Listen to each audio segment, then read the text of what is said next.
Prozor nastanka, prozor rastanka, prozor uspomena, prozor zaborava, prozor prošlosti, prozor nestajanja, prozor detinjstva i prozor maštanja, prozor ushićenja i prozor zle kobi,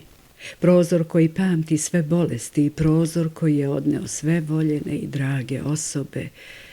prozor koji pamti prve školske dane i prozor koji stidljivo taji sećanje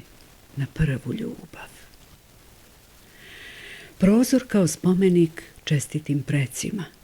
prozor kao najveća tajna svih nevažnosti i besmislica, prozor koji se celog života šunja oko naših najskrivenijih misli i ushićeni prozor svih malih uspeha. Prozor koji pamti svaki odlazak i dolazak, prozor koji blista kao ikona u prostoru, prozor kroz koji tat nikad neće ući, bez obzira što nema rešetke, prozor kome je svejedno da li se nalazi s polja ili unutra, prozor života i prozor smrti.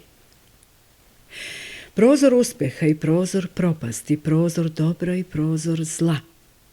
prozor usklika i prozor jauka, prozor svedok i prozor sudija, prozor časnih predaka i prozor svih pobožnih, prozor bez stakala, prozor kao naše ogledalo i konačno prozor kao naš prozor. Prozor i prizor svakidašnjice i sadašnjosti.